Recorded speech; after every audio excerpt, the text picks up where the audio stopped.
Well, hello everyone. Looks like Pop's still muted, but I was welcome to having an. some issues. Sorry. Go ahead, There Gorilla. you go. There you go. I was just saying welcome to everybody. Well, you got your mic sorted out. Yeah, I was having issues. Sorry about missing the past couple streams, you guys. I feel terrible for missing them. I hope we will get caught up tonight. We're back with two more episodes of season 3 of Gilligan's Island. Now we're going to be covering episodes 22 and 23.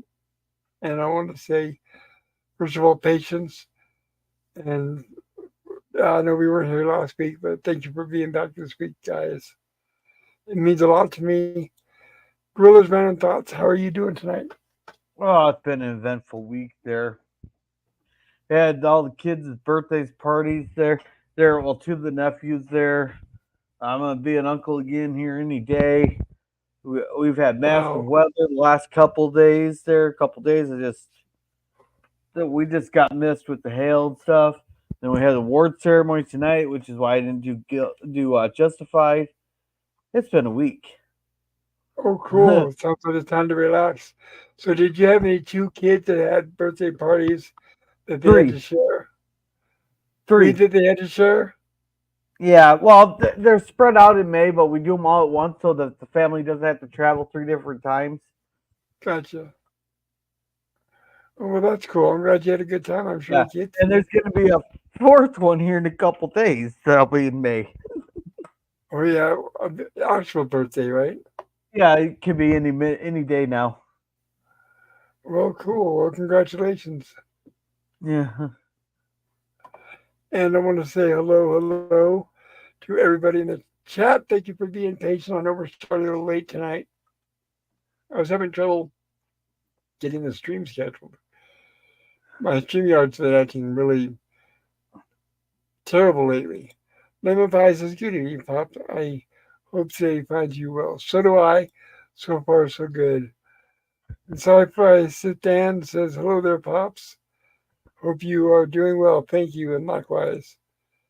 Sci-Fi says, hello there, Lemon Pie. And Yeah. Sci-Fi says, hello all on the panel. Yeah. And hey, Scurvy, and hey, Sit Dan. Looks like Lemon Pie is giving us, I think, a lemon pie. And Lemon The Pie drum. says, the graphic haha with Pop and Gorilla on the chairs. Oh yeah, I like that. It looks really good. And some of those graphics are actually from Gilligan's Island, like the boat, for example.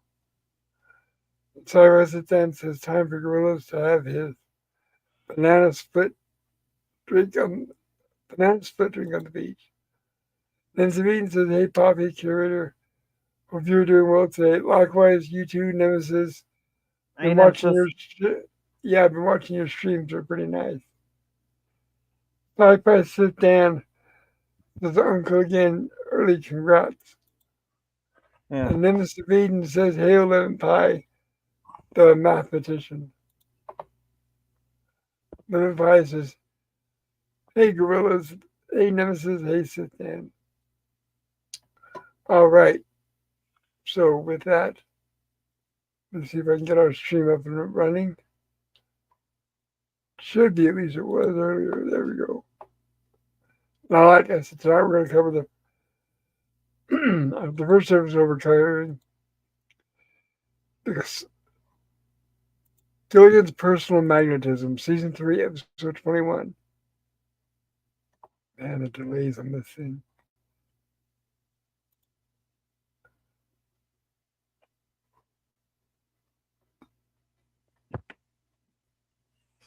Come on. I'm sorry about the delays, everybody. I'm sure it's probably my computer. Gilligan's body can. I'm not even going to read it because it's mostly all spoilers. So I think I'm going to give up on reading which should be just intro to the show. So let me get the file pulled up here.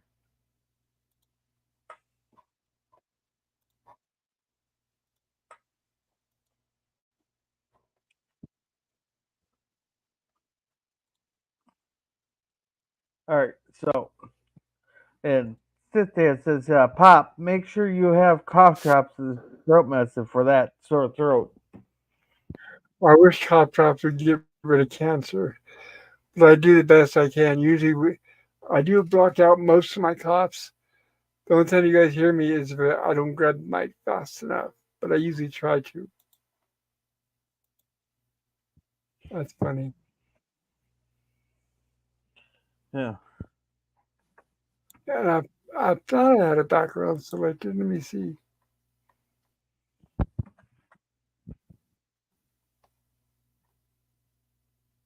That is. Okay. Because I'm starting it. All right. And, all right, let me get the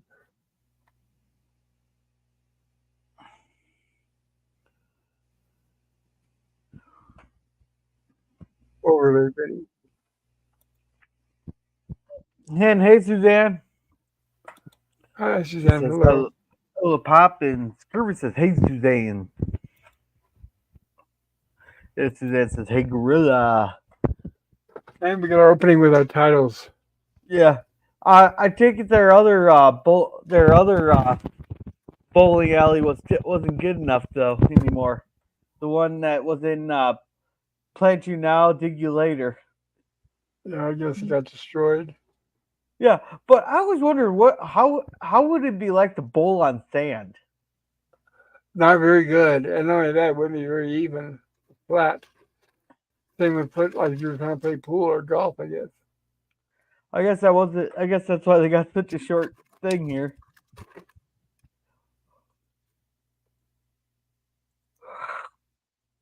There- So they're getting ready. They're playing. They're bowling. Gilligan is really eager, and Skipper's telling him to wait. And Gilligan say, "No, I'm saying wow about the storm." And of course, we Yeah, get our old familiar storm back after 3 or 4 years. The same one. yeah, yeah. That's that storm that they had in this is the same Is the same footage used in the opening theme song. Yes. And, well, not only that though, you see it actually popped up in a lot of TV shows and movies. And then even Skipper finally notices the storm and say, "Wow, you're right. Maybe we better go inside." But by the time he does, Gilligan gets struck by lightning. I can't show you guys because I'm Well, sure I'll get a copyright strike if I well, do that. what it was is he told Skipper that we better go inside. So Skipper goes, "Oh yeah, right." You know, Gilligan decides to do one more throw, and he gets struck by lightning and gets thrown into the pins. I suppose at least he got a strike. Yeah, you're right about that. I would be a little upset if I got struck by lightning thrown in the pins. I didn't get a strike, at least. If you were still alive. Well, a lot of people do survive getting struck by lightning. I know, it usually does happen when there's something else nearby to take most of the impact. I suppose they say the most dangerous place if you're out in the open. The tale of a faithful trip. So here's your good introduction with our cast. Yeah.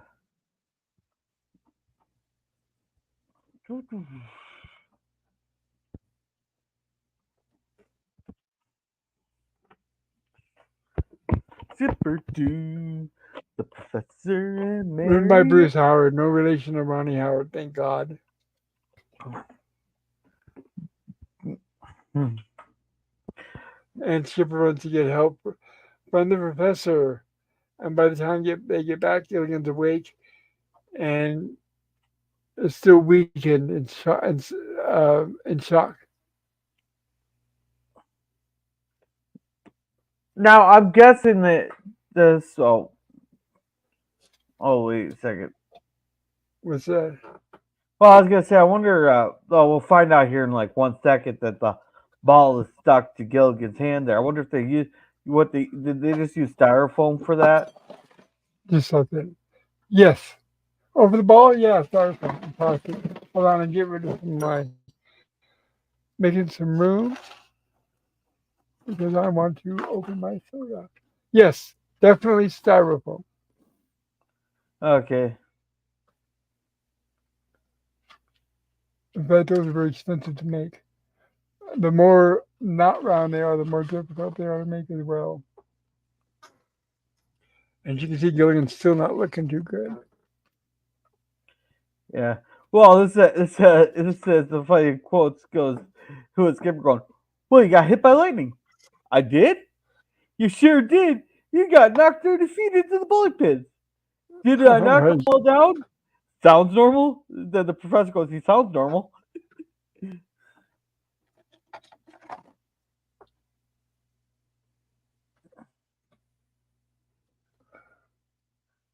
Uh,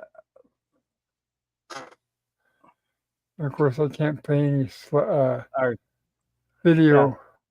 yeah. But also, this is the second episode that Gilligan gets struck by lightning. Do you remember the other one Which one is that?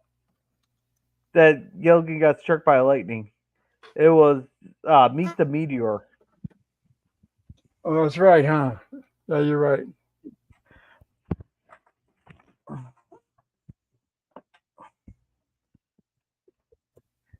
I love this effect. I gotta say, yeah, they look cheesy nowadays and outdated, but I love this effect when they go to grab Gilligan.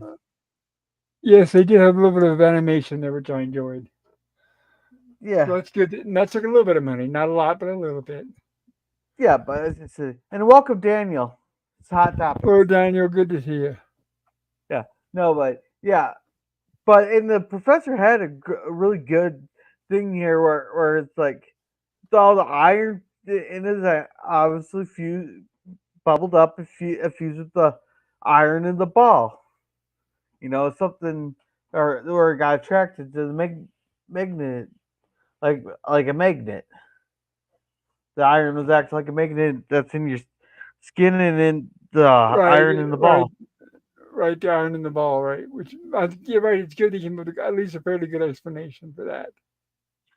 Yeah.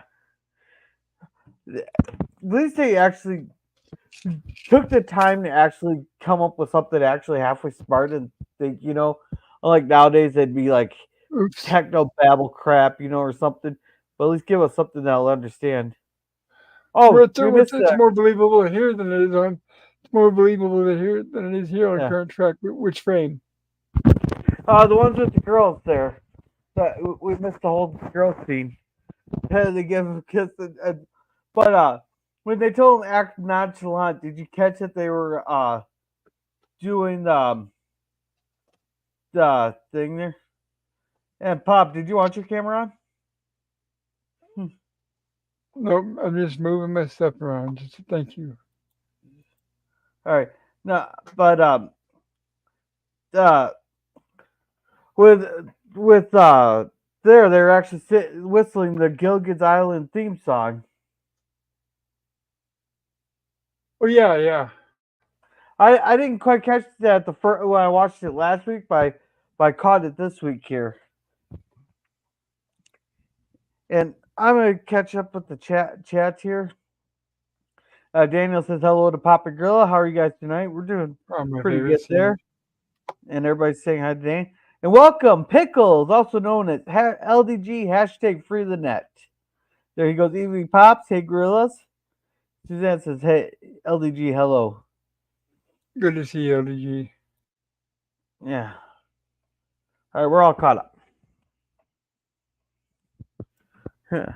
And you'll get the best kiss ever. Only to find out that and Gilligan gives the best kiss ever. Yeah. Only to Well, find out that shocks the girls. So no more giving kisses while he's shocked. well, I guess you could say it was electrifying. Electrifying, satisfying. The So zapping too, man. That would be too. I wouldn't mind the little zapping there. oh, not at all. So Mr. Howell has a pair of rubber gloves. You don't hear that anymore either. Rubber gloves he got from the professor. That's good that the Howells are getting involved, thinking they can do some good.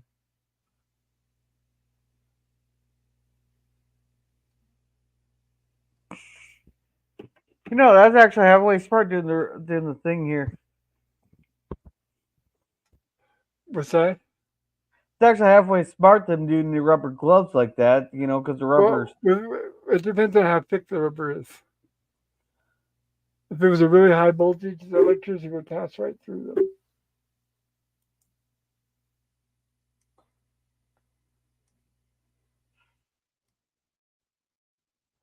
Close your eyes. Just relax. They actually think by hypnotizing him and talking to him about money, he can just drop it. And of course, which does not happen. But he does end up dropping it on Mr. Housefoot. Yeah, yeah. Just drop the ball. It's all in your mind. Just imagine you're dropping the ball. Ow! Oh man, I love that. Hey, you're free of that beautiful dress. But she still thinks it's gone. And he says, nope, Yeah, it's still there. yeah. And hey, Taylor Swift. Oh, Taylor Swift, good to see you. And looks like the skipper walks in right at the wrong time. Hey, well, what it was is Gilligan just like I tend to swing my arms too when I'm walking. He just swung his arms and barely hit the door, and it goes flying off into Skipper Yeah, very right on the nonchalant. head, right on the head. And another favorite quote tonight goes, "Skipper, did I do that? No, Gilligan. I just felt like wiring the door tonight."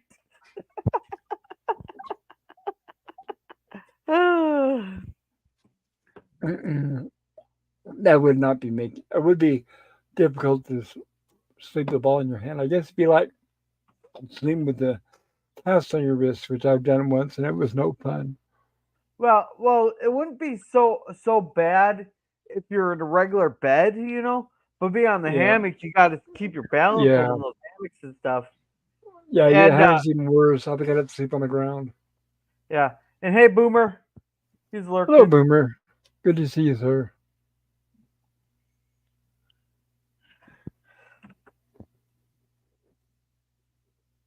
And I tried to be all about the rock. Yeah, Of course, hey, they struggle back and forth for a few minutes. He yeah. keeps hitting Skipper with the rock. Oh, did they move the hammocks permanently here? We're Or always moving around. Yeah, sometimes we're over on the right, sometimes on the left, or maybe moving the huts. I don't know. But yes, they're always in a different place. yeah, because now they're in front of the door, and before you had to, they'd be on to the right of the door from our vantage point of inside the hut. Yeah, it all depends on whatever the script calls for, I guess. And he hits the skipper with the ball as soon as he falls asleep.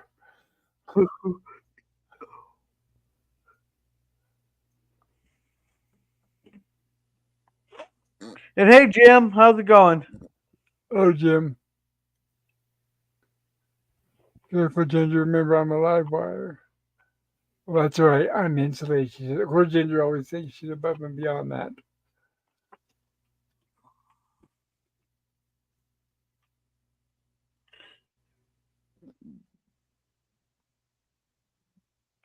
Otherwise, I eat too fast.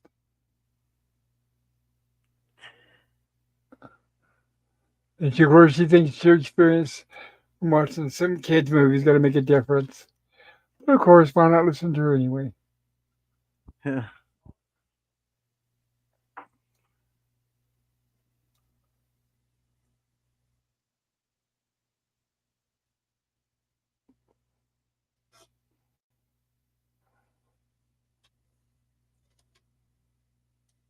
And she, Gilligan's got a contraption made up to where he can walk around with the bowling ball so he doesn't have to carry it Yeah. all the Oh, time. too bad we can't show anything because the professor came up with a way to demagnetize Gilligan by they're going to run a current through some liquid and all that, and they attach these no little prongs to they attached another prongs to a rock there, and they exploded the rock. Did we Which skip it? yeah, it was kind of bumped over, but it's no big deal. It'll help prevent getting Sorry a about that, copyright claim. guys. It'll help prevent getting a copyright claim. But let's catch up on chats here real quick because we're getting Good idea. quite a Thank bit. you. Good idea. And Daniel says Gilligan is lucky here. Well, I don't know if you consider it lucky there, but No, but it gives us a hint that maybe maybe Gilligan's the one that comes up with some of these little contraptions or inventions. I thought the professor came, or Skipper came up with that little wheelbarrow thing. I thought that's I what don't he know. said. They didn't say, did they? I Yeah, thought. I think Oh, it he doesn't said matter. Skipper did it. I think Skipper Okay. said he said Skipper did it. But anyhow, we're getting our famous turquoise waving hands from Taylor Swift here, and Suzanne says, "Oh wow, I'm having the most insane sneezing fit ever. Hey, if it's more than 29, then you'll beat my record because that's my record is 29." Um, and she says, "Hello, Matt Chi," and Daniel says, "Hypnotherapy doesn't really work." Well, it depends on who you are, and it really what it comes down to is you got to believe it because if you got a closed mind to it, it's not going to work. But if you got an open mind to it, it may work depending on what you're doing there. And Boomer says, "Howdy, lurking no audio. Oh, you must have something going on in Cosby there. He's coming to give us the watch hours." Oh, well, I Jim, appreciate that. Thank you. yeah, Jim says hello, and Boomer hello, and audio's okay here, Phantom Boomer. They says, Jim says, "Damn it, Boomer, LOL," and hi to Suzanne. Everybody saying hi to each other. Daniel says, "Ginger looks hotter with the nice hair." Eh, I don't know. I don't know. I still prefer Marianne. I look more at Marianne than Ginger. Then, all right. Boomer says, "Suzanne, it's on my end, or it's at my end." All right, we're all caught up.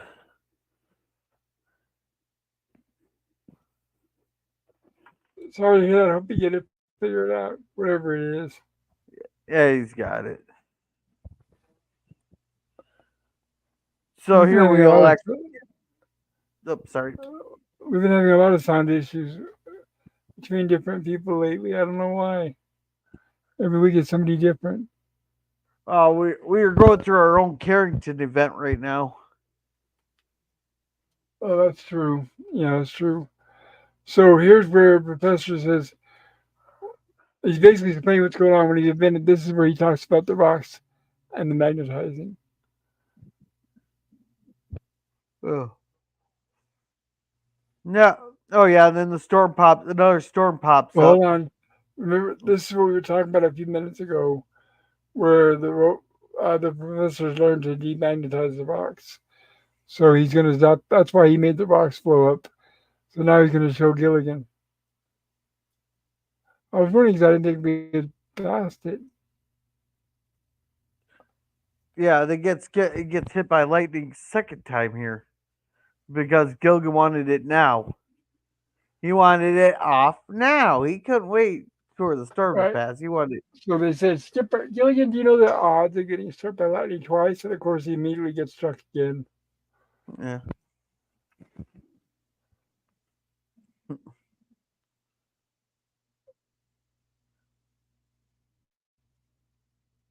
Well, the rock's off his hand. Now they hear him moving around, and you can see him moving around in the bushes. And they start removing all the tree branches, and no sight of Gilligan. In fact, all they hear is his voice, and apparently now he's invisible. Yeah. And this is where the episode started taking a turn for me. What is that? Why is that? Well, it seems like we're trying to go with two different stories here, combine them into one. There, with Gilligan being invisible. It's like Yeah, they need. I hear. Yeah, that's like a possibility. Yeah, I'll explain it more at the end of the episode. What I mean by this. Okay, sounds good.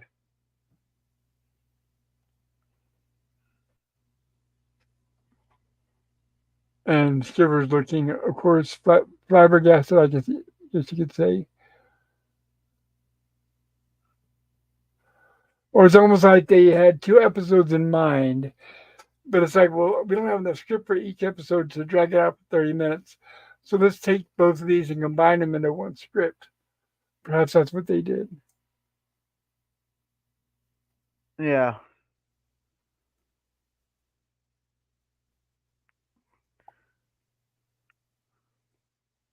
And of course, Gilligan, Skipper goes to sit on the chair. Unfortunately, that's where Gilligan is. Eh.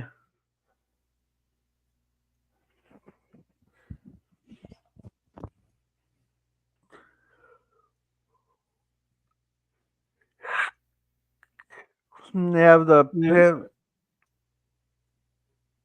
the professor's trying to come up with an idea. He doesn't understand why it didn't work. So he's trying to figure it out. He's going to check Gilligan's pulse. And unfortunately, he pokes him in the eye with the thermometer.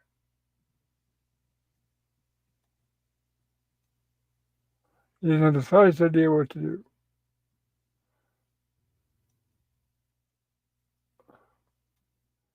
And here comes Marianne checking on Gilligan, but she doesn't know if he's in bed or not.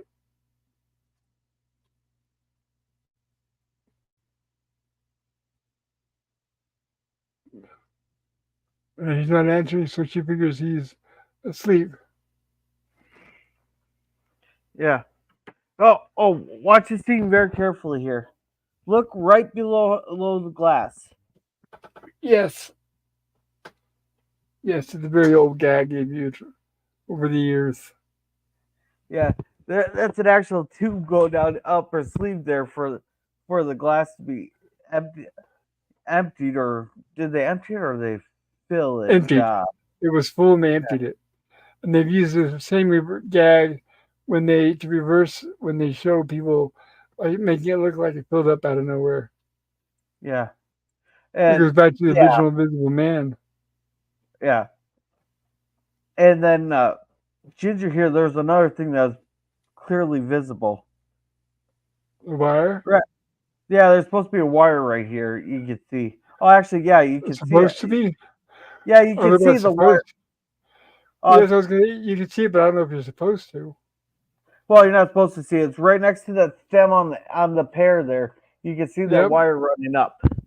yep.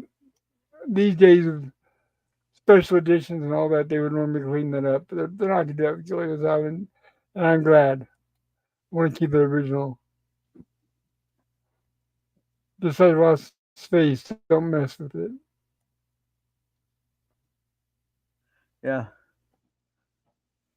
Though that glass though that it must be left over. Those glass dishes there must be left over from the minnow or something. Though I don't know Yeah, why they'd have glass on a shit on a boat. yeah, I know you're right. Maybe, unless they belong to one of the castaways they haven't packed in their bags. Maybe the hulls.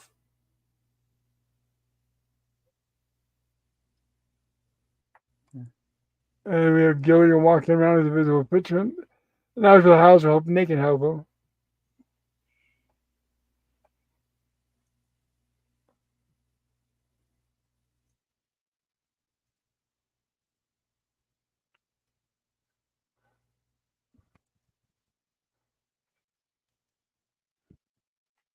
Yeah. And he bumps into Gilligan, of course. Gilligan, will you get going? Tell me again, Professor, what's this supposed to do? Well, I've impregnated these strips of cloth with lead ore. This will absorb the electrical impulses, and you'll be visible again. Yeah. So he figures this is like trying to experiment with the lead ore on the balls that they broke. But if he absorbed the ore into the bandages, maybe I guess he's thinking the contact to the skin, so there'll be a longer contact, will be more effective. Is what I'm guessing. Yeah, and but with this here that lead would be highly poisonous to Gilligan. No, Yeah, no, no, no, not unless you plan on wearing it a long time. Remember, we always use lead pencils, and well, I don't know about your generation, but a lot of us had all that stuff around us growing up. As long as we don't stick it in our mouths or breathe it in or have it around the walls and all that stuff, you're fine.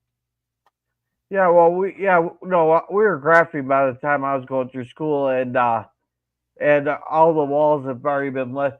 The only Yeah, lead I probably inhaled was when we were chip the wall when we went to go sell Grandpa's house. There, we went to go chip all the paint off the walls because that was Yeah, paint from the '60s. right. That's the only time people were really affected by the awards if they go around those old houses and buildings.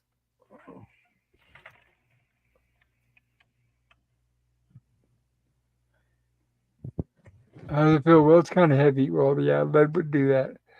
Gilligan, I don't think you're ready to go out yet. Yeah, but But I know what yeah, it feels like. I've had to put. I know what it feels like. I've had to put on those lead suits when I get my X-rays done, and they are. It's like a very heavy blanket.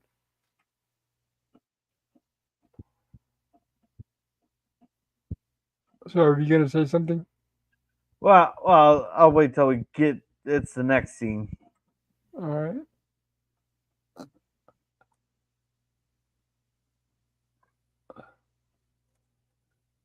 And then Gilligan has all of his legs wrapped. Of course, you gotta have this gag. Ginger happens to be combing her hair, looking out the window, and Marianne sees Gilligan walk by, and they both see him, and they both run and scream.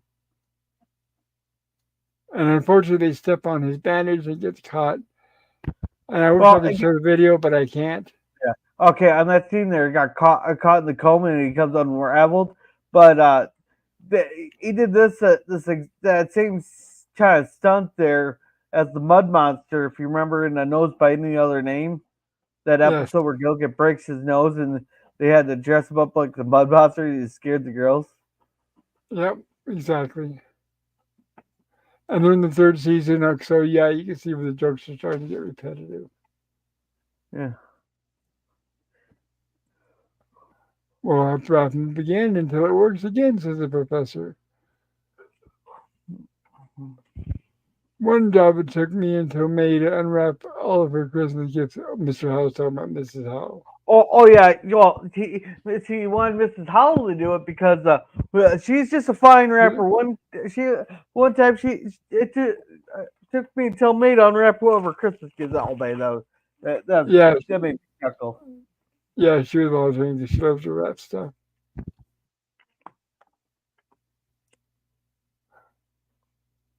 I'm sorry I've caused so much trouble. Gillian left the note behind. I'm moving to the other side of the island once again, so you won't have to worry about bumping into me. Your friend Oh, Gilligan. what was that? Our 20th note that he says he's moving to the other side of the island. Yeah, I know, right? That's always one of the characters that they do when they fall apart. Sorry for themselves, or feel like they're going to put the rest of the castaways in danger. Yeah. Well, I think what the kid who does the show made it funny is, like, and the kid just used a supply hut for this, but had another hut on the other side of the island. So whenever somebody else just left that they just there's a hut there already for them. Yeah, that's true. And let's get into where we've noticed that they just redressed and reused some of these caves. Yeah. And then the fruit's moving by itself. Gilligan, is that you?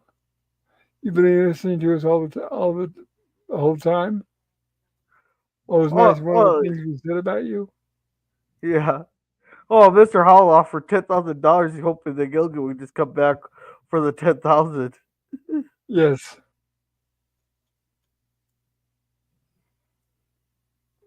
And Gilligan, as Skipper is chasing Gilligan around, Gilligan regains his visibility.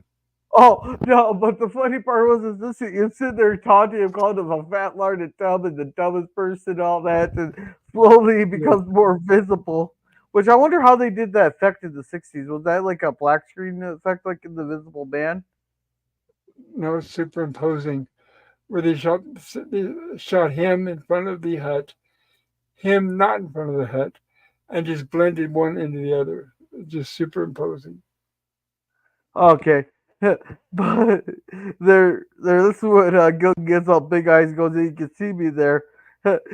Well, my favorite line on the whole movie show here is Gilgan, if you think you're invisible was the worst thing that ever happened to you, wait till I get my hands on you. And Gilgan goes off running into the jungle. Of course. And there they go. And we have the next day. We start Gilligan doing his usual chores.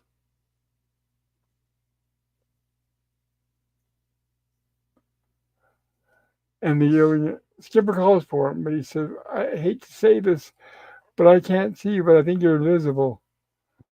What? And he holds up a mirror. And Skipper's just kidding. He's on the other side of the wall. Yeah. Yeah, this this those dicks at CBS admitted this from syndication. Jokes. What's that? Yeah, they admitted that prank that Skipper played on Gilligan there. They cut that from syndication. They did? Oh, Yeah, but there's no call for yeah, that. it's kind of funny though that how that invisibility affected Gilligan's clothes and everything. Yeah, it's funny how it affects the skin, same as the clothing. No, but one thing is they tried meshing two. They had two different ideas for story ideas, but they decided to mesh them into one episode because I don't think they had enough for anything. Like I will, if they could have just kept to the whole ball thing and at the end there, they like they come up with different reasons. Well, try chiseling it off, and it actually happens to hurt Gilligan's hand and stuff. They could have done all kinds of things with that whole ball thing, but they Yeah, decide. you're right about that. I think they tried to decide to mesh two ideas into one, and it didn't. I don't think Okay. it blended very well. Still a good episode, but it just didn't seem like a. It seems like you're trying to tell two stories at one time. All right, let's catch Oh, up on chat before we stop. start this episode. All Good right, idea. so Go ahead.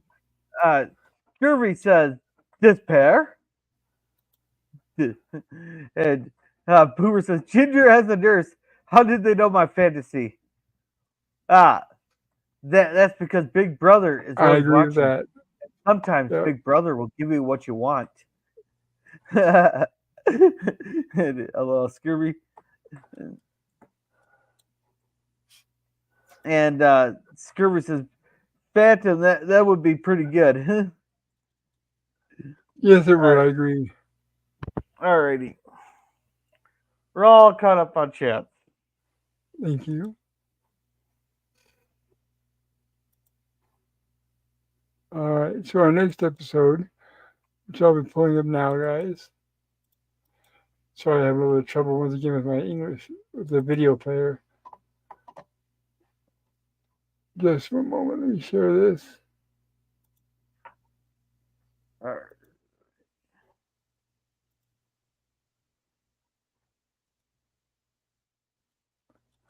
So we are now going to do our next.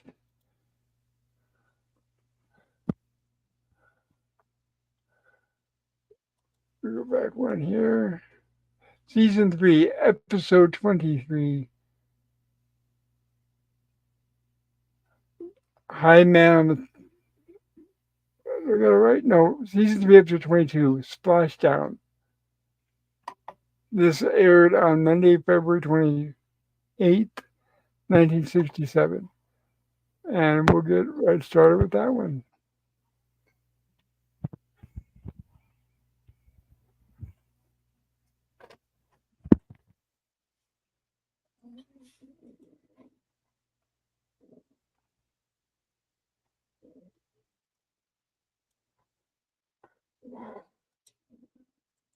All right. We are opening credits.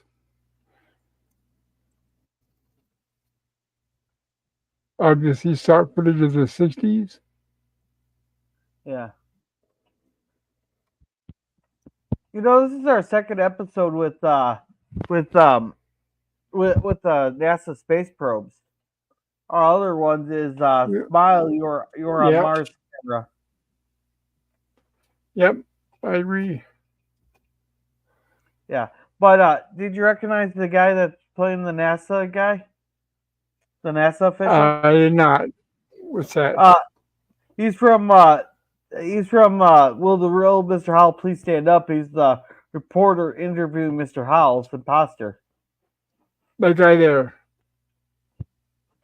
Gotcha. Yeah. Cool.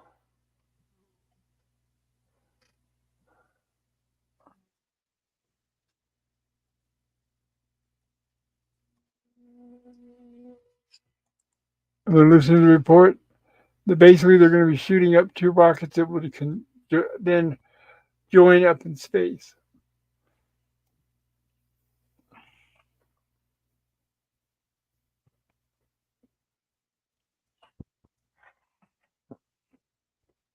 Man, the professor must be really good at math if he can actually that fast without a calculator uh, do the trajectory of the Scorpio NX whatever NX1. The wrong subtitle. Hold on, guys. One thing after Oh, another tonight.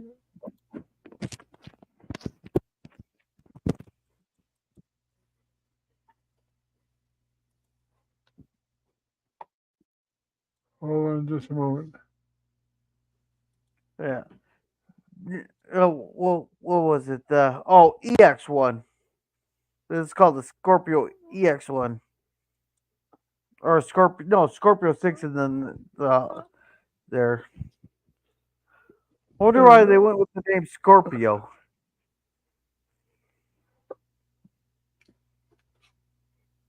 I don't know. I don't think it's in the literature. That Okay. means that we're saved. We've saved. They probably got it from a James Bond movie. And we're saved. So they're talking. They were listening to the broadcast about the two rockets and how that one of them will be coming back to Earth, and they're thinking that according to the coordinates given by NASA to the reporter, that they might be landing somewhere around the island of where they are on, so maybe they can get rescued by that one.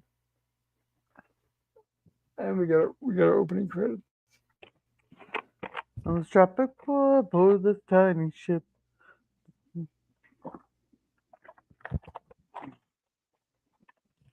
I gotta say, this has to be one of the most recognized theme songs out of any show.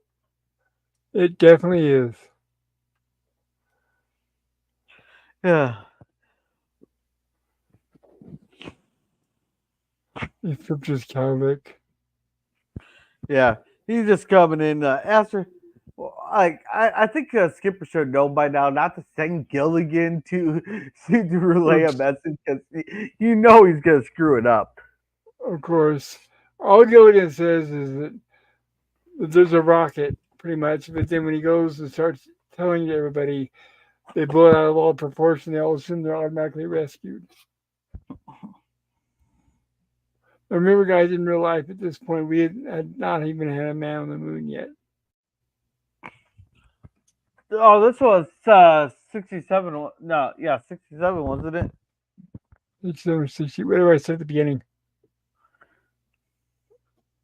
Never the professor tells them to realize now all he can do at the most is when the rocket gets up high enough, he can broadcast a very weak signal using their radio transmitter and hope the rocket will pick up the signal.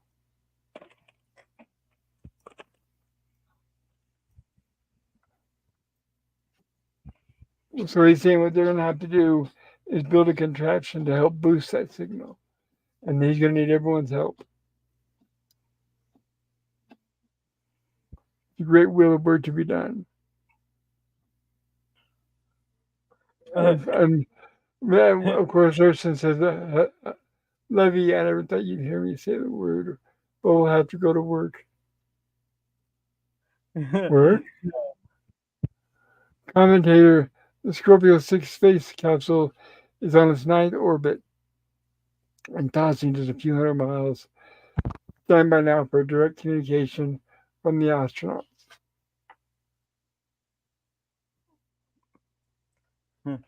Oh, So apparently, they don't have a transmitter, they have a receiver, an AM radio. So apparently, the professor reversing the polarity on that to make it a transceiver instead of a transmitter instead of a receiver. And they're complaining because their legs are tired because they've been pedaling so much. Keep pedaling. Communication with the space. We're going to need more power if we want communication with the satellite. And now on the radio, they hear interruptions with the satellite. It's interrupted by mysterious static. No one seems to know where it's coming from. So he tells them, pedal more, pedal more. That's right. When they try to track down the static, they keep pedaling faster and faster. Yeah. Now I got a question. Why is Ginger and Marianne wearing sweaters on a tropical island? You would think so, right? I mean, if I was on that island, the first thing I would be doing is cutting the sleeves off of those there. Or at least try to find something like a shirt. They're definitely not going to have bikinis because it's a 60-cent shirt. Yeah. No, but I just make them into t-shirts. Yes, that is true.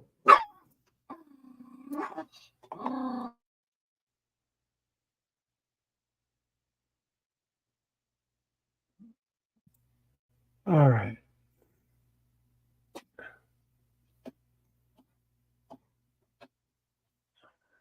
Daniel says, awesome episodes. And Taylor Swift has given us donuts. Hold Oh, on just a second. I gotta give my dog some water. okay. Well, this scene here, we actually get a rarity, though, when Gilligan makes some comment there, and I believe this is the scene that Mr. Howell takes off the skipper's hat and hits Gilligan with it instead of the skipper hitting him. Oh, let's see. Jeremy says, howdy, Mr. Swift. Is Mo better than Star Wars, MCU, and Doctor Who? I don't know what he means by Mo. Is he supposed to be not? Or Mr. Swift is Mo Howdy, Oh, Mr. Swift. Is Mo better than? I don't know. yeah, I don't know either. Well, read what's on the when the chat is directed towards us on the panel, or they're asking us a question, or if it has to do with the show, go ahead and read it. But just skip the ones where they're talking to each other. That way, it's not going to do us any good if we don't understand what. Because we're catching their topics out of order because we're not paying attention. So yeah, just read what pertains to the episode and if it's directed at us. Okay. All right. All right. So we're caught up. Yeah. All right, here we go. So they're still listening to radio, and it's nighttime where the rocket is. And you see the lights of Mexico City, which means they're somewhere in the Pacific. Still have a chance to contact them. Yeah. And here the professor, that Mr. Howell took the skipper's hat and hit Gilligan with it because Gilligan said, let's go to Mexico. Right. Oh, shoot.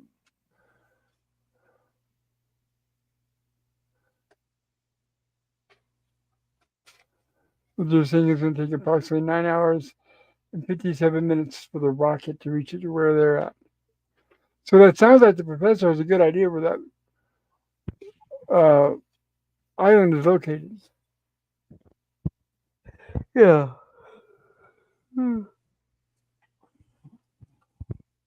So he's saying what they'll do is put some rocks up, maybe, and then basically spell out SOS and light them on fire.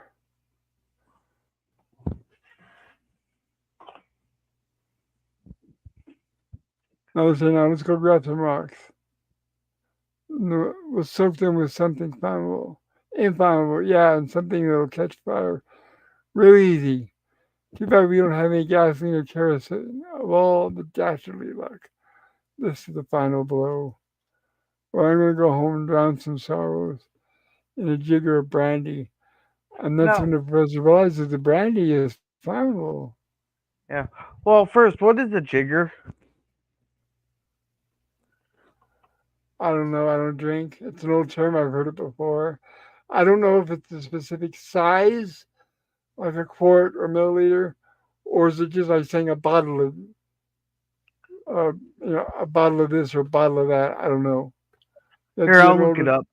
an older, somebody who's older than me and who drinks more than me. All right, let's see. What is it? Uh, oh, let's. Oh, it's basically about it's basically a shot. Gotcha. Okay, but I didn't think brandy was that flammable. Funny depends on how much of our alcohol content it has, I imagine. Ugh. Now moonshine that might be flammable, but I don't think brandy's not really that more that is really more alcoholic, but is it's basically a burnt wine. What about vodka Uh, or whiskey? I don't know. I could test it out here. I could test the vodka out.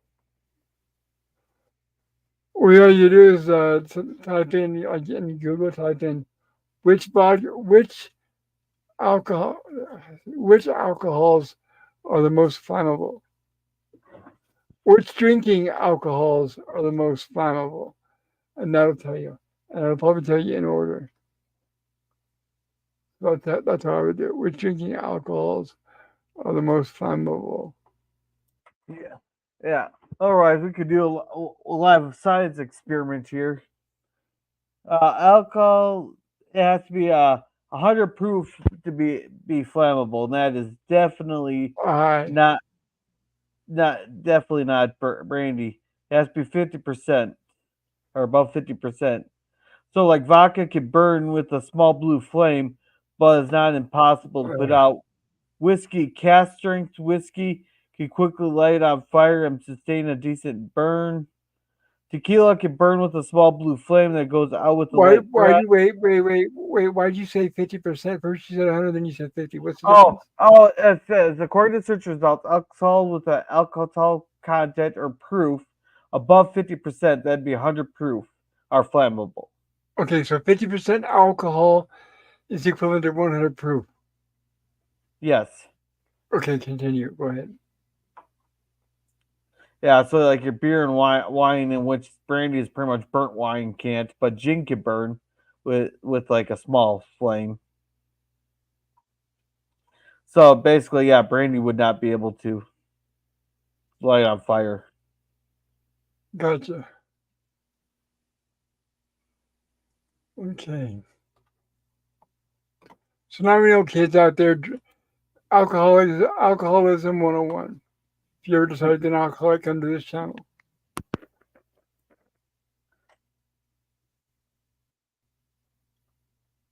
And Gilligan, while lighting the fire, accidentally sets his own butt on fire. And he's dancing around so he can get it put out.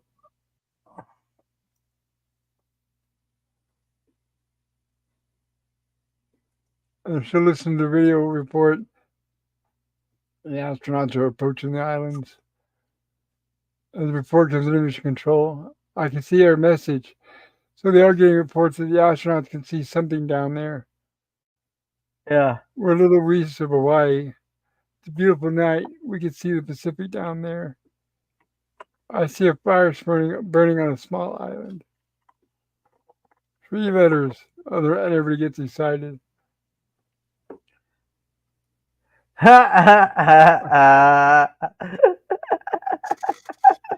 And unfortunately, that's what they see. And of course the island here looks a lot different than what we've seen like the pictures of it. Oh, And not only that, it doesn't have that winding tunnel in the lagoon. I think that was just a quick mock-up drawing that they did for that. Well, it is, but it looks like it does have a lagoon right there with a little entrance to it. Yeah, but it doesn't have the little canal thing that it usually does. And and like when they have like a maps of the island, like in like that B episode there, it was always like a round island instead of a long duck shaped one.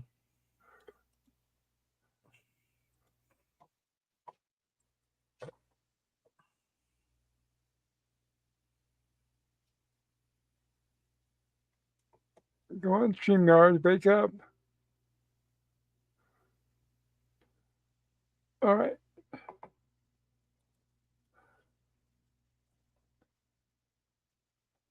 That's what it is. So, Yeah, and I'm wondering if that this is like the writers wanted to use this as like a kind of like an off color joke for what SOL because when you're crap out or being friendly yes.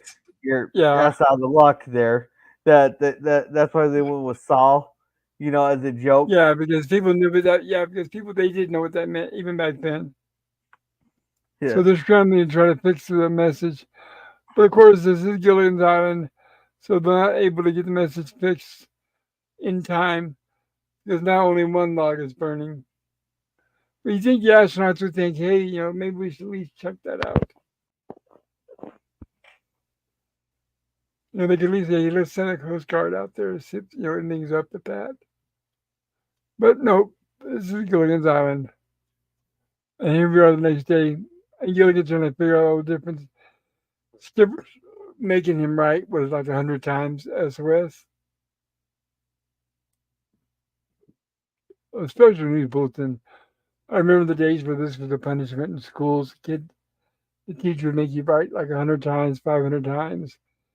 And of course, copy and paste killed all that.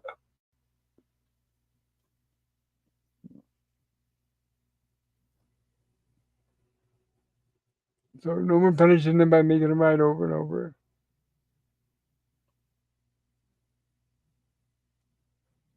And look, they are sending somebody the next day. What do you know? yeah. And do we recognize that rocket? Yes, we do. Not only Now with from Gilligan's Island, but from other shows, and as well as Lost in Space. Go ahead. Yeah, yeah. In one of the scenes here, you're supposed to be able to see the wires holding up the rocket, but uh, Or you I get can just I watch for it. it might have been a glimpse into miss it too. Yeah, I'm sure it's attached to a crane.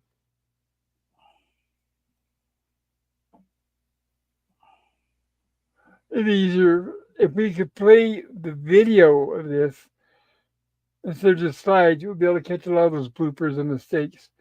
But the fact that we have to use a slide, it's terrible. It's really disappointing. It makes it hard to point out things like that.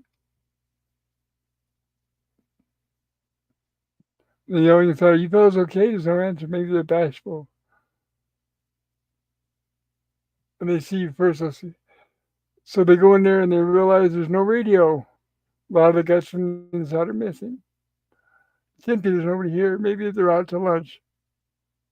And here comes the Yeah, professor. Skipper, I don't know. There's nobody in there. And the professor says, this must be the unmanned Scorpio exit target capsule. They sent it first. It dropped from orbit before the astronauts could rendezvous with it. It would have been a radio, wouldn't it? A two-way radio? You're right, we can contact Mission Control. Get in there, will you, Professor? And they get in there, all right, Gilligan, move, and they're shoving, trying to squeeze in there.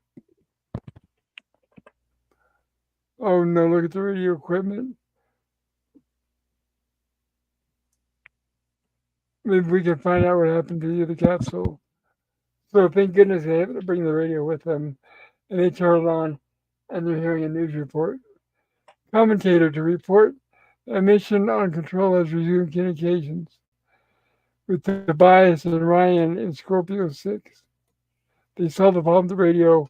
However, we've lost all contact with the unmanned Scorpio exit 1 the capsule. Oh, turn it off, Gilligan, he says. Oh, it's a space cap. Gosh, girls get excited. And they're all excited, wanting to see the astronauts, and they want to give them a big kiss. They sent us an empty. Well, I was in 3 science fiction movies, says Ginger. And they always had an astronaut aboard the spaceship, she says. Actually, 2 or 3 used to fight over me. And the commentary on the radio says Mission Control has received word from the destroyed Redwood that it had the missing space capsule on its radar screen. It is positive that the unmanned spacecraft splashed down in the Pacific. Yeah, it's here. It's free. We've got it coming. We've got it. A task force of Navy ships, planes, and helicopters are speeding to the area to search for the capsule. All right. I'll be right back. Go for it. Which is valuable space data aboard. If they find it, they'll find us. Well, wait a minute. He said that they thought the capsule came down in the ocean. Gilligan said, yeah, we're not even on the map. We've got to make it easier for them. We'll push it out into the lagoon, says the professor, and that way it can be spotted by the search ships. That's a good idea. And that way, and then they can set it on fire, supposedly, or maybe put a fuse on it to make it catch on fire or explode. What else would one word of splashdown, says Mr. Howell. And here we are back at the missile. And they're trying to dig out from under it so it'll float out to sea. And of course, with the Howells around, you can't do anything without a celebration, so why not?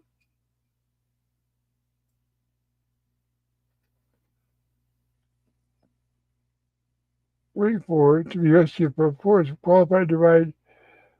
And the professors explained to them, none of us are qualified to ride that capsule out to sea. And obviously that's the skipper. I'm sorry, he says only 2 people are qualified, and that's the skipper. Oh, dogs must have started fighting. While we're waiting for Pop there. Gail says also, what are the odds space pod crashed on Gilligan's Island? The odds are plot armor. Yeah. Sorry about that. That about right? That the odds there, Pop? That's right. But I don't know why. I detained the dog for a moment. Sorry about that, guys. Yeah, but he wants to send the skipper and Gilligan because they're the most qualified. I think no, I'd send the professor and the skipper, not Gilligan. Me too. Yeah, I can't see Gilligan being much use. Well, I think we should be such a democratic way according to our social position. Of course, the rich person's going to say that. And I'd say, okay, I agree. We'll do it by our social position. Lowest people first. But who would be considered? Well, would that be Marianne and Gilligan then? Probably.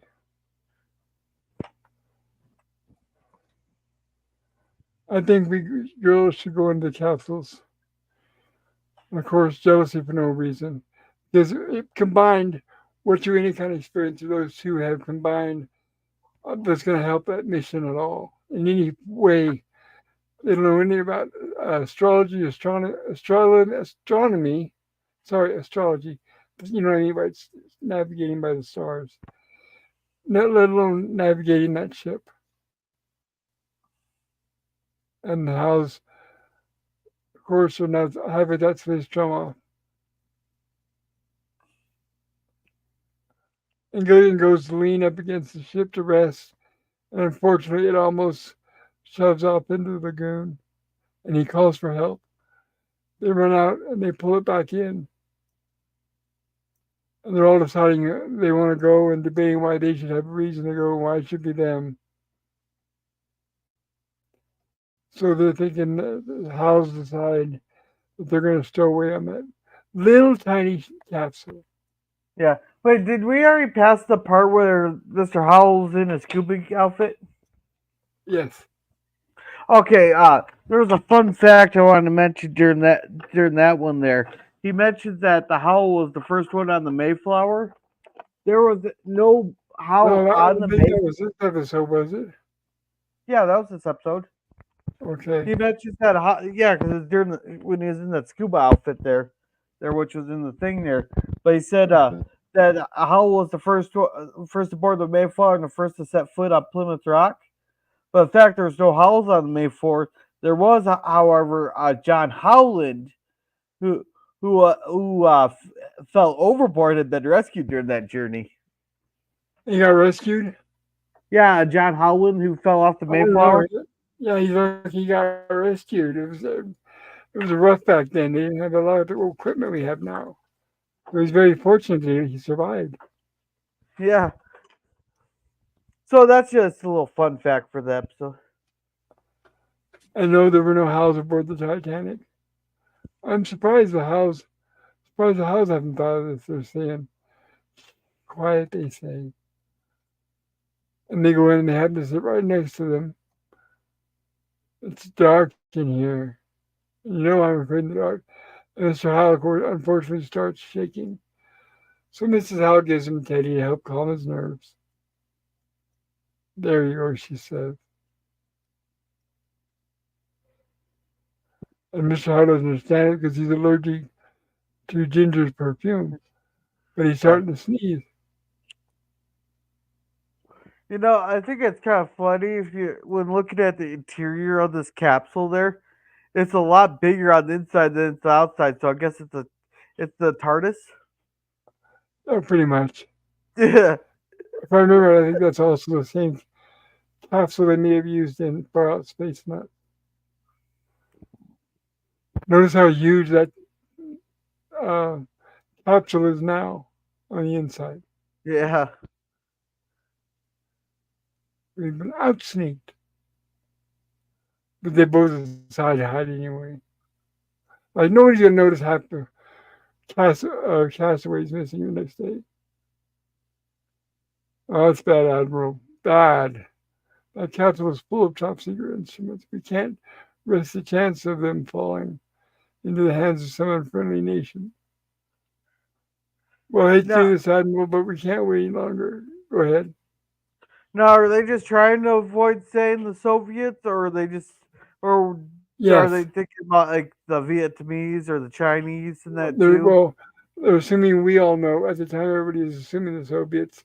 So, yes, that's what they're implying without having to say it. Okay. But I suppose this is the time Vietnam War is going on, and the Chinese are pouring people across.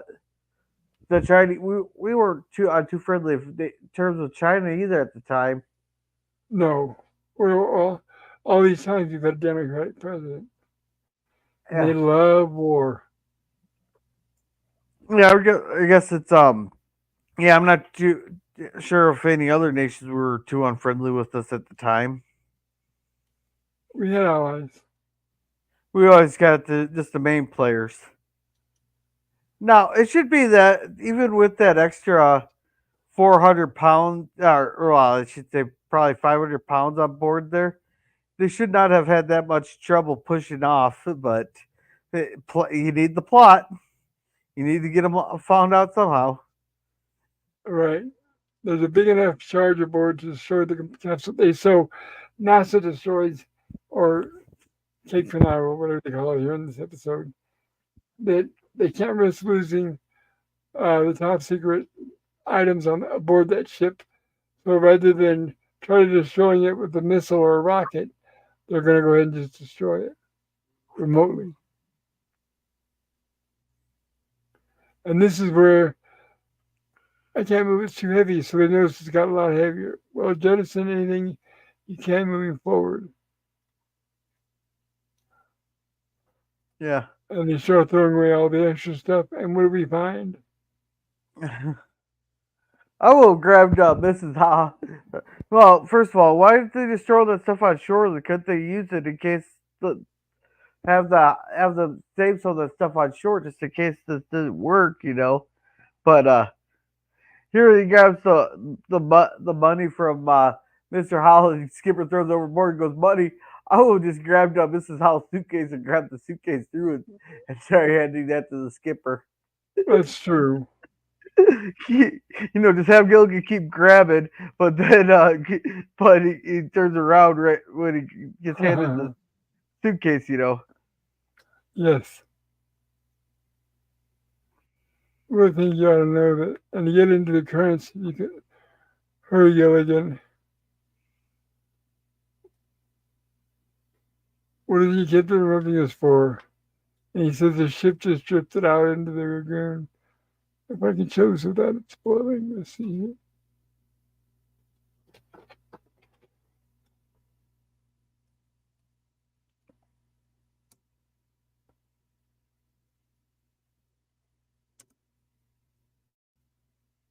Now just think if they will have stayed on the if they will have stayed in that capsule when that happened there, the professor would have been alone on that island. Well, if all Can the you other ones imagine? were left, right, it would have been depending on who left and who stayed. Yeah, That would have been that that would it would sucked. that would drive you nuts being alone on an island. Well, he wouldn't. I doubt if he would stay by himself. If all of them decided to leave, I doubt he would stand and say, "Well, I'll stay here by myself." That wouldn't make much sense. And besides, they wouldn't be able to get all of them to fit aboard that ship. Yeah, but I think it's like the professor said that if they actually came down to it and voted, it would have just been two people. oh, I can't believe this.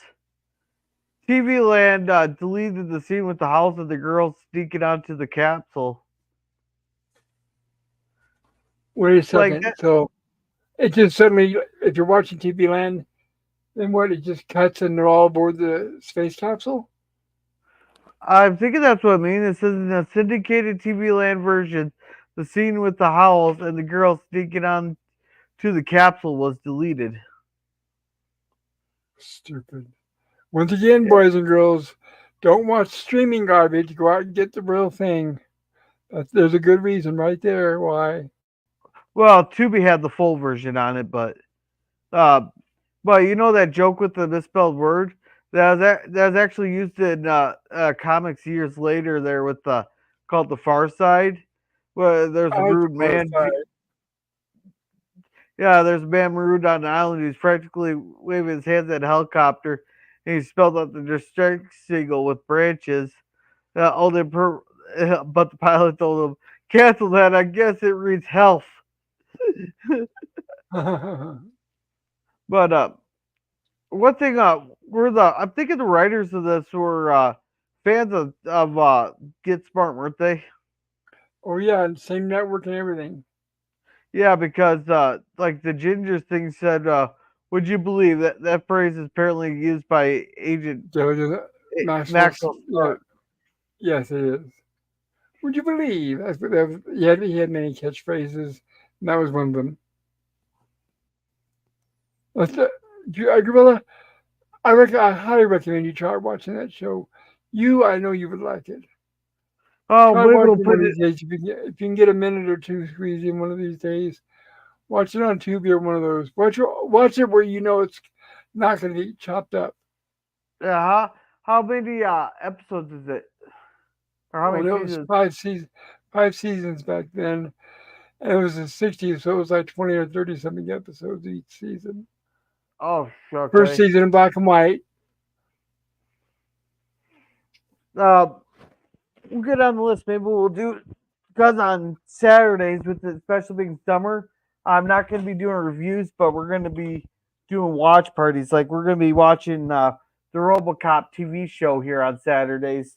Since uh, with summer, I want to be outside. I want to be out fishing, and I don't want to be sitting there watching the show while I'm sitting there on the lake trying to get the fish to bite. No, I wouldn't even be worth. You're gonna want to drop your phone in the water. But I mean, Get Smart's way 100 times better than RoboCop, the TV show. Well, I didn't even know they made a TV show, and I really liked the movies, so I'm gonna check it out. It's only one season, so It's mediocre. yeah. Daniel says, did someone mention a time machine? I mentioned the TARDIS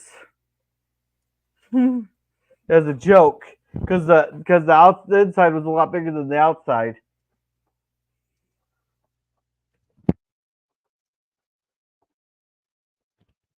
Like Robinson Crusoe.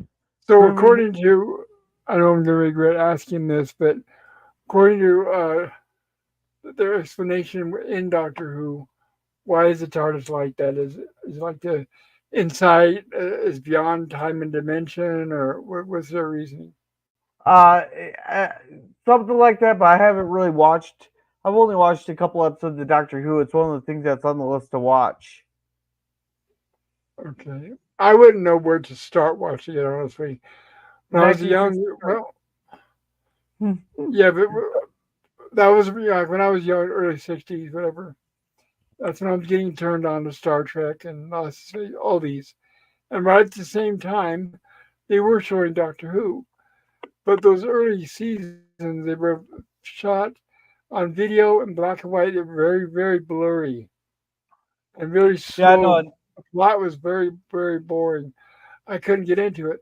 So if I was to go back and watch it, I would need somebody who's seen the whole thing who could say, all right, start in episode or season 3 or whatever. I want it I want it where it's good writing on film. I don't care about yeah, black and white or color, but I always hated that low budget videotape. It looked like a cheap game show. yeah. Hey, Matt G, if you're still listening, I know you're saying that Taylor Swift's greater than Doctor Who, so where should Pop start? Uh, or I could ask you that too. She's a big Whovian. Yeah, for all you Doctor Who fans out there. Yeah, I'll swing into the underground ask you that one of these days for you. Oh, whatever. Just let you know, it was a warning.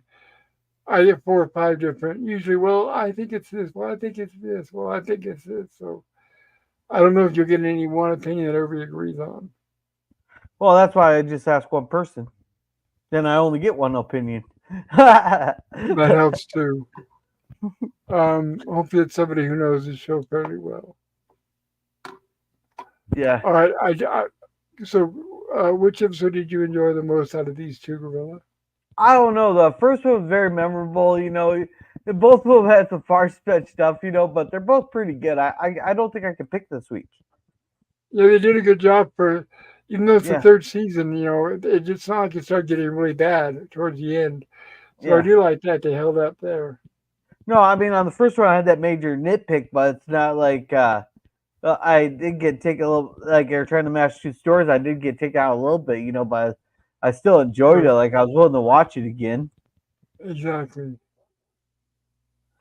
I enjoyed them both. If I was to say which one or the other, I'm going to say the second one. I thought that was kind of cool. Okay. Um, yeah, I enjoyed them both, but between the two, it's very close to me as well. But I'd say the second episode would be the one I would choose over the first. And of course, I did put a poll. I managed to put a chat in the poll. And if you guys, if you're those listening, if you haven't already voted, please do so.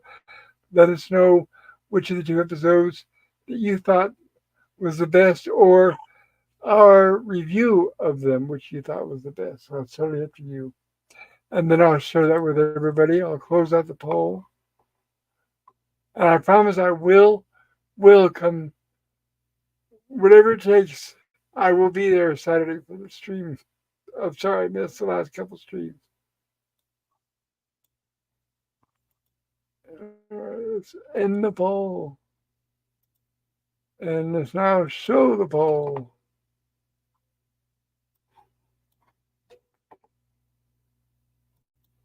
All right.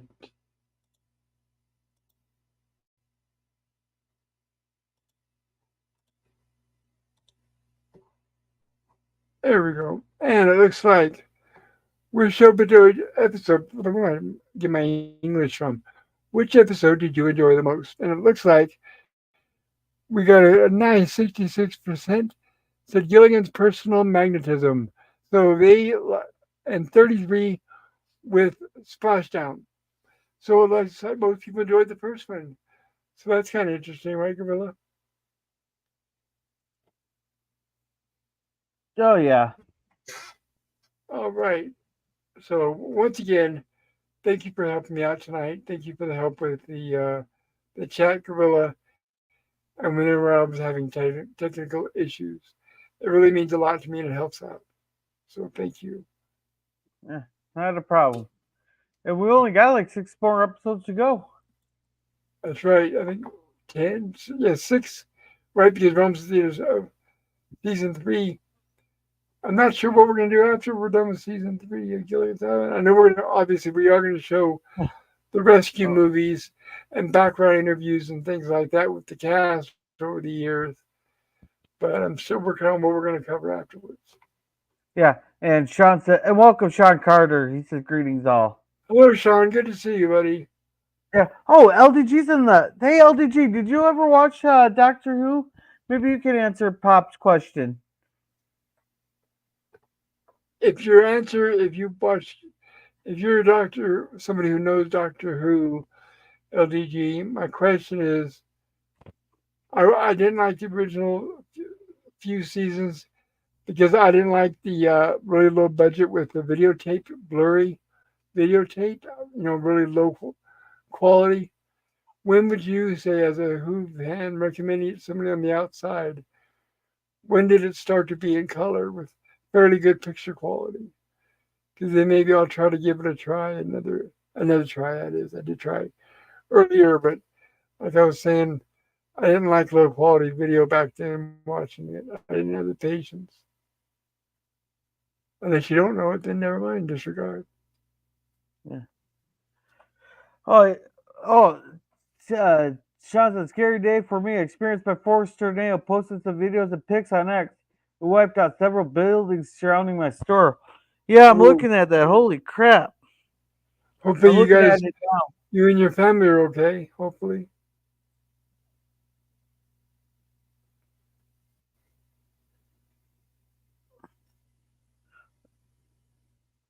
That's some Holy scary crap. The stuff. deja vu from the other day here. We had that the. Oh, it looks like you got an F2.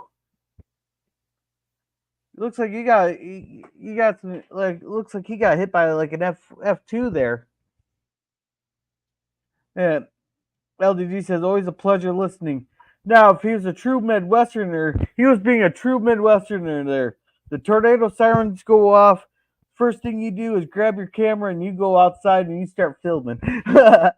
Live stream, live stream. That's the way to be a man. Hey, I always tell the people, hey, if we get one of those big storms, I'll go out there and I'll be filming it. But if I die, please make sure it's my most watched stream. Right. I don't understand now these lucky people who live stream when these spontaneous things happen because every time I've ever tried to capture something on a live stream, I cannot get a good signal for the life of me. So I totally give up. Yeah, well, it just depends there. But it's one thing if you it's like I know the weather and I know when to head inside and I know when to call it quits. Right. There. But like some of these people, I don't get. Like this one lady, she was in her car and the train arms comes down on her car and she picks up her camera, makes a video going. The arm came down on my car. What do I do?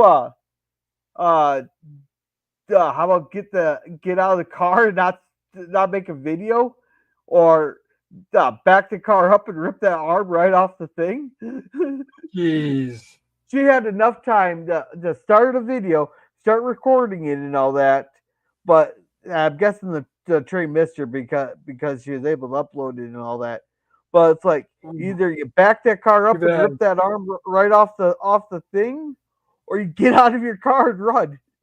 Exactly right. And try to put your life in ahead of the importance of a video. If you have any common Yeah, sense, but if yeah. it's just them, that's fine. But if you have any kids, hopefully you're hoping they have some common sense. Well, she was just her in the car, but it's like that's just common sense there. Like a lot of these Yeah. people they call and some of these people they call them stupid for going out there chasing tornadoes, but the and you're in good if you're as long as you're a couple miles away, you should be good. Just as long as it's not coming towards you and stuff, and it's moving away from you. Well, You I just hope. have some common sense with it. Also, I would say that one big investment you should have is a really good car, a fast car, and a good driver. Because it's all going to Yeah, depend on that when it comes down to it. and know the area you're in too. That would help, yes. Yeah, Yeah, get a yeah, map and have it memorized ahead of time. yeah. And LDG says always a pleasure listening. As Sean said, we had the Thank you, shelter in the LDP. walk-in freezer. It was an experience. I'll tell that for nothing. Hey, you want? Hey, at least you got decent shelter there. My workplace there, about 5 years ago, when the tornado sirens went off at work, and there was about 30 of us crammed into a very, very, very small server room. I'm talking like is the size of my closet, and you got all guys all been sweating and working in 90 in heat all day. We're all sweating because this is the afternoon. We've already been working like 6 hours. We're all sweating. We had a couple big guys. We had like three big guys. A couple of them were like 450 Yeah, pounds, and just suck all the AC right out of that room.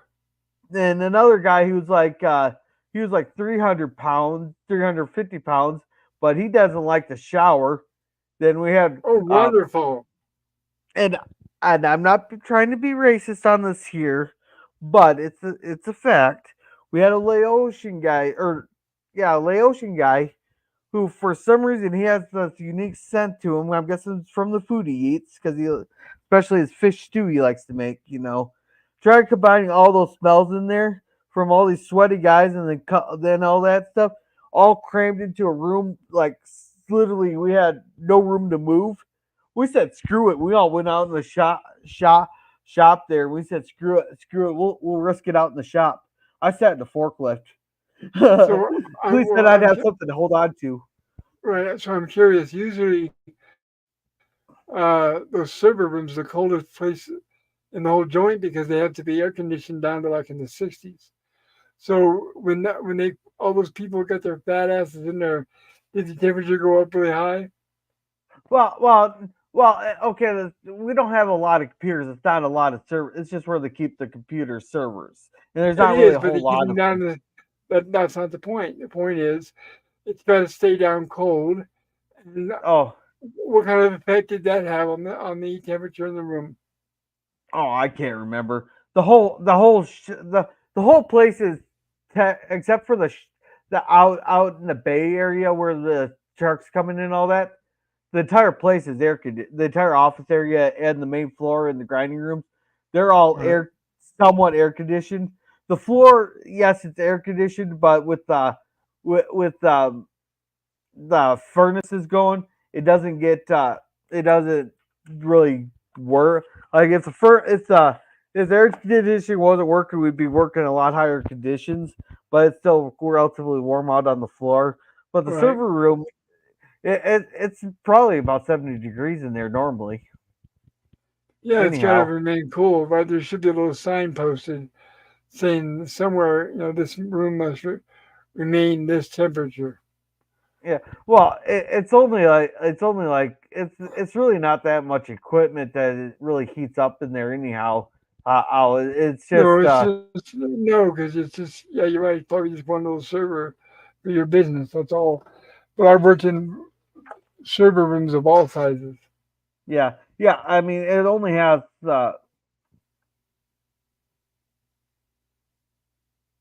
7 computers that run. No, wait, three, four, five, six computers that run all times. So that's working all day long, all connected Yes, together they with. run all day. Yeah, Right, they're the backups and everything. Yeah, so it's only 6 computers it's running. It's not nothing major. So really, No, that's not, yeah, but you're missing the point. It's not what the computers do or the point. If they're backup or their servers, the room has to stay cool. It doesn't matter how many there are. It doesn't matter if there's one yeah, or 100 in there. yeah. No, but what I'm saying is it doesn't heat up at all with that small of a system in there. So really, the office, just regular air conditioning vents that are in there are enough to Right. keep it cool in there. So that's basically what I'm saying. I there. So, No, if that but works, as long as you guys had something else, like you said, that the rest of the building was also air conditioned, so that wasn't so bad. yeah, But of course, and if you lose power, it doesn't matter what room you're going to be in. yeah, and now with them changing up the office areas a little bit and adding storage rooms, we got actually an interior hallway now, and we got a lot less. We got a third of the crew we had when that happened. So if it happens again, but I tell you, you never experienced a hailstorm until you've done it inside a tin building Yeah, I'm or sure that would be aluminum nice building. and loud. Yeah. Oh yeah, that's the second time I've been in a hailstorm in an aluminum building. How was it for your damage to your cars? Oh, this was pea size, but I remember we got golf ball size hail. We were up at my aunt's there. And we were all outside when the storm hit there, and we just all went inside the machine shed, and I couldn't hear for the rest of the day. That was golf ball size hail bouncing Oh, off the Mason or what you call Morton building. no, that's great you didn't get any damage from the hail. Yeah, but anyhow, Sean said, yeah, oh, we already read that there. Oh, you mean earlier who years? Even I haven't seen those. Okay, so we'll have to ask you that. Okay. Thank Yeah, you, LDG. yeah. I started with New Who before Who got bad. Oh, When did New Who? What is that class? Is that a certain year, a certain 2005, season? 2005 with Wow, that blonde so chick. 40 years, 40 years of bad Who. No, Sad. 20. No, because it started in the 60s. No, no, but he's saying he started with the New Who in 2005 That's with 40 that years. blonde chick. That's 40 years. It premiered in the 60s. Yeah, that's old Who there for 40 years, and then you got that whatever Rose or whatever her name was. I don't know. Okay, so Sean says, "Yes, Pop, we are all fine, thankfully." Oh, that's good to hear. We're glad to hear that, Sean. Very And then he cool. said, "LOL, Gorilla." And he goes, "Pop, I watched the Dracula movie from your link yesterday. It was great, absolutely amazing film. Thank you for sharing it. Hopefully, the review will happen soon." We did, yes. Sorry, I missed that. Wasn't able to do that stream on Tuesday, but we will definitely be doing it this Tuesday. The next person that screws up, the problem is, guys, as everybody knows, I've been ill lately, and they've got me on medication. So, and you guys deserve an explanation because you're left hanging every time, wondering what's going on. So, I've been meaning to apologize to everybody. So, what happens is I've been going under treatment with, and they give me these really strong. I'm taking a combination of hold on, I can't pronounce names. Give me a second.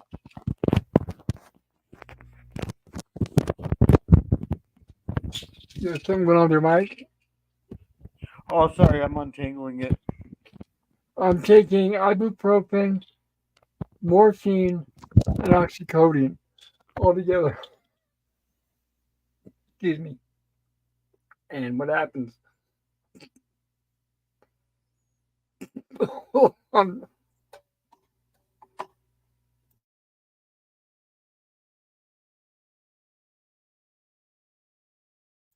sorry, I had a coughing fit. All right. So what happens is I take my pain medication. They give me. I've got to take it 3 times a day. When I feel the pain, starting to come up, I take the pills. And what happens is about an hour later, they knock me out. I start getting really tired. I'm just drowsy. I wouldn't drive a car. Nothing. I mean, I'm just like practically standing up, passing out. So I got everything worked out where everything was fine. Whenever I had a stream, I would take the pain pills around my time, around 12 or 1 p.m. And then I would take the nap, and I'd be up by 5 o'clock for my 6 or 7 o'clock stream. Fine, no issue whatsoever, no problem. But then, unfortunately, I've had rude assholes. I'm getting all these spam calls on my phone all day long. Spam, waking me up and I'm not exaggerating. Every 10 or 15 minutes, my phone would be going off. Phone would be going off. Phone would be going off. And a combination of that and people coming to where I live and banging on my door, waking me up out of a cold sleep, banging on my door like it's the fire company or like the police. I mean, super loud. I don't mean knocking. I mean banging, waking the crap out of, waking me up. I'm, it wakes me up. I'm like, oh, what the hell is this? And I'm scrambling to try to get out of the bed. And the last 2 times I fell. In fact, my shoulder was hella sore because of it. So I finally got to the point where I turn off my phone because it gets spam all day. So like this was the day, like Tuesday, the Dracula stream. I kept getting spam. I turned off the phone. And apparently what happened, my doctor, whoever the hell they are, they called. The phone said that it was turned off. So they immediately showed up at my house and banged on my door because I didn't answer the phone once. So that's the problem is people have been gotten where they screw up my daytime schedule and they keep interrupting me all day when I need a very small window of time between about 2 to 5 where I need to absolutely sleep is when my phone starts ringing the most or assholes come to my door and I'm not, like I said, I'm not exaggerating, banging on my door. I've even had the policy of all my roommates, everybody, never knock on my door, ever. If you want to contact me, text me. Yeah, but you didn't answer the text. And I tell myself, I don't care. I don't care if I don't answer the fucking text. You don't see you go into your house, banging on your door, expect you to answer.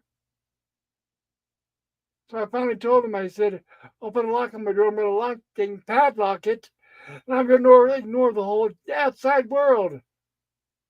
People they don't know, oh, manners, no manners whatsoever, rude as hell. And anyway, needless to say, sorry, I'll keep it short.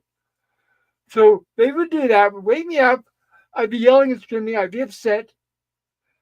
I'd finally doze off about 3 or 4, and then I would sleep right through the stream. So like both times, Monday and Tuesday, my stream is supposed to be at 6 o'clock, and I'm waking up about 8. I'm like, oh no. Same thing every time. So you guys know next time, if I miss a stream, that's why.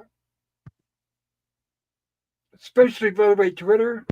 I have to turn on notifications because that damned main stream chat room, I begged and pleaded for people to keep their personal chats on their own channels, and they won't do it.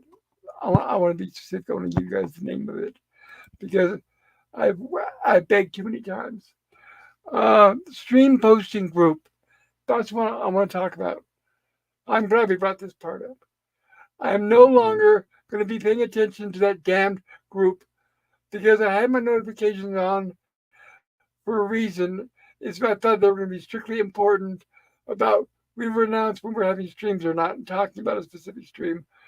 But I get people on there, oh, how are you doing? Oh, I'm fine. I know it was a rough day, but blah, blah, blah. On and on, back and forth gossiping. 3 or 4 times this week alone, I feel like throwing my phone at the fucking window. I'm tired of having to get on there and say, please, will you keep your personal text to yourself on your own? Doesn't matter. Everybody knows what I'm talking about. They don't give a shit about it. And they do it again anyway. They all have their own means of texting each other, but they don't. They get on that damn group and they start personally texting each other. And they go on over and over and over and over and over. So I'm turning off my damn stream notifications or whatever. Those notifications are driving me crazy. It's getting to the point I can't sleep at night. I can't sleep during the day because they go off for the most frivolous reasons. So is that loud and clear, everybody? I hope so. I'll probably lose a streamer, but I don't know what else to do. I'm at my wits' end. I don't know what else to do. So if you guys Twitter me, even on my personal channel, something on Twitter, I probably won't answer it for a day or so because I'm not going to be checking it as often anymore. And I'm having to turn on my notifications because they go on all day, all night, constantly when they have nothing to do with me personally. And I hate to get upset, but it's driving me crazy. I'm so sorry. I have to apologize to all of you guys. It's not everybody doing this. So I'm so sorry. But I don't think people realize the impact it's having on some of us. We can't have several notifications in a day when it has nothing to do with the stream tonight, for example. But I'm sorry. But I'm done with that. You guys heard enough. I apologize about the rant. Don't hate me, please. But Gorilla, thank you tonight for helping me out with the Yeah, chat. I really appreciate it. My voice was a little weak. no problem. And I do want to thank you, everybody. First, I want to apologize for that rant. Seriously, everybody. But I want to thank you for being patient, even though I was missing those streams. Now you know why I was missing the streams, in case you're wondering. It's lack of sleep. But thank you, and I'm sorry, but I do appreciate you guys, and I love you guys. But I can't keep up my phone being the notifies and between those and the spam, and my phone constantly going off. I can't do it anymore. I'm losing so much sleep. Every time I nod off, I get another tweet message about something that has nothing to do with me. So I don't know. But I'm sorry though. But I'm not saying I'm not going to pay attention to the tweets. I still am. But with few exceptions, I probably won't be doing the live tweets anymore because, well, you've already heard. I don't want to repeat it. I don't want to insult you by repeating it again. But I think that's everything. Like I said, go ahead, Gorilla. I was just gonna say we got four more comments and then we'll be caught up. Sounds like a plan. Thank you, sir. All right, Sean says I'm getting like bad service and no Wi-Fi, but with the 10 months in the freezer warmed up real quick. Oh, I bet there. Oh yeah, Yeah, yeah. It's definitely understandable, Sean. yeah, especially if the power goes out. And I, I think I found the tornado that hit you, Sean. If you want me to send you the video of the actual twister there, I think it's yours. Is it still Yours going there. on? I'm not. No, no, it's from a couple hours ago. I'm not gonna. I'm not gonna. I'm not gonna dox it. There, if Sean wants to share it, that he can. But I'm not gonna Doctor dox it. Tornado. Yeah, Yeah, there's but somebody rush to go see that tornado. yeah. Oh, yep. I did find the tornado that hit you. I'll send you the video. I wasn't gonna. You doxed yourself there. So, LDC Okay. says that's old who. The first 40 years was old who. Then once Okay. you get to 2005, that's new who, and bad who was 4 years ago. Okay, so that makes Oh more wow, sense. they really waited till I got better. 2005. No, Yep, bad. No, it got worse. that's what I'm saying. That's what I'm Yeah. saying. So it was only good from 2005 to 2000. So it was only good for 15 years. No, no, 50 or 60 years is only good for 15 no, years. no. He's saying from the 60s through the 2005 were the good Bad. ones. You know. Bad. Oh no, no, no. This is the stuff he watched, not the stuff that he thinks is good. The 80s, Well, who I know a lot of people talk LDG, highly. can you correct us, please? 'Cause I thought you said LDG. I thought you said you didn't watch the original because it was No, bad. no, he just never watched it. He watched the new Who, which is with Rose that started in 2005. But I know a lot of people are a fan of the 80s Who with I think Cabaldi. I think was the 80s Who. I know a lot of people talk I'm highly of the 80s Who. confused. I'm confused. Yeah, no, he started with 2005 and went on, and it got really bad here about 4 years ago. But he hasn't watched the 70s, 80s, 90s, or 60s. Is what he's saying. He hasn't watched it from the 60s through the 90s. There, he's only watched Then 2005 and newer. I'm Is just what he's gonna saying. avoid it. I'm just gonna Okay. avoid it. Then that doesn't. That sounds like too much hit and miss for me. Yeah, yeah. Sean says, "Pop, don't apologize. We understand, really." And Oh, I here he feel docks bad. himself. Here he. Temple So Texas. yeah. So that's everything. Well, thank you everybody for joining us tonight. I'm glad we were able to make it. Like I said, I'm really apologize for the rant. You guys don't need to hear that. You got your own problems to deal with. You don't want to hear that other extra crap. I especially apologize for the language. And you guys can, I'm sure you could tell. You can, another indicator of how I feel is my voice. You can tell by the way I sound whether I got my nap that day or not. If I don't get my nap, I can barely talk. But and also thank you most of all, my good friend and fellow panelist, Gorilla. Like I said, thank you for helping me tonight with the chat Yeah, and with not a the links problem. and everything. And hopefully I will see you guys Tuesday for Godzilla. It is a good movie, like Sean Carter says. So if you're able to join us, please do so. I had a good time last time for Little Shop of Horrors. I hope you guys did as well. Yeah. And of course, I And also missed Lost of Space. So I will be back here for Lost of Space. Please forgive me about the attitude. Sean says, "Oh, people aren't gonna mess with me, Gorilla. I have Mr. Glock and Mr. S&W here as a welcoming party." That'll work. Those are your guards. Okay. All right. Oh, and if anybody's interested in cringe stock tomorrow, we are doing LDG has kindly asked me and begged me there, so you better be on the panel tomorrow for our Death Row game show.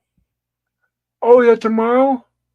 Yeah, Finally, yes, I've been waiting for that one.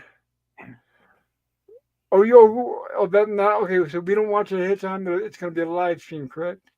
yeah, yes, and it'll be on Cosby, but I can send you the link so you can watch it on the on the same source we're watching it on. That's fine. That works for me. And it's a low budget, looking show anyway. So that's one of those where it'll be okay. It'll be fine. It's entertaining.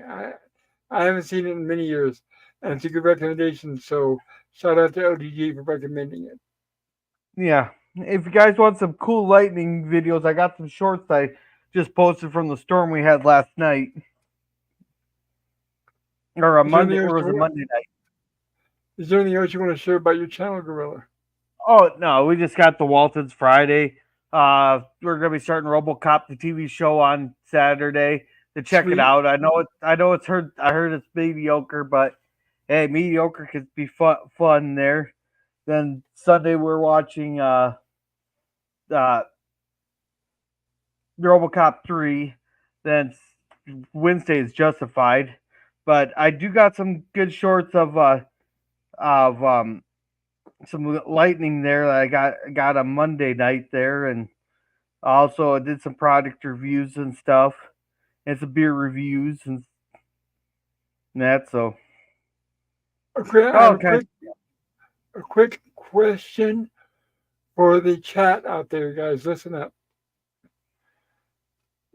I was talking to Gorilla because some of these Gilligan's Island episodes kind of make us think of the series Gilligan's Island, and I've been trying to expose Gorilla to Gilligan's Island. So any of you old folks out there like myself who have seen Get Smart, do you think Gorilla should give it a try on one of these Saturdays as a watch party to see if it's something he would enjoy?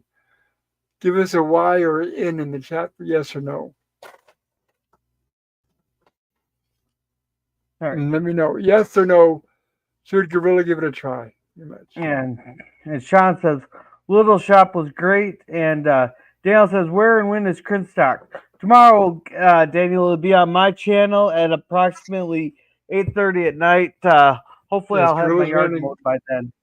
Yes, Gorilla's running thoughts. Yeah, and Boomer says yes. Well, there's one yes for Maxwell Smart. Would you believe maybe we can get two? If you don't know, a lot of these might be because they don't know. So that's one thing I didn't give an option for that. So Yeah. anyway, I thought it'd be funny, and I thought Gorilla might enjoy it. He knows he likes James Bond guys, and he likes the '60s stuff, most of it. I think he would really like. I think he would enjoy Get Smart, and I think it would be good for him to expose his son to it. His son's just the right age, in my opinion. That is. All right, I'll see. I'll get him to check it out there. All right, first season black and white, but it doesn't take away from it. It's still great, and it's one of those two where you'll catch a lot of things that sneak past the censors, which is excellent. Okay, so with that, everybody, have a great night. If you work tomorrow, drive safe. Try to stay warm. I know we're probably getting warmer where we're at. I know there's still some cold areas. And watch out for those slippery, sticky roads. And with that, have a great night and peace.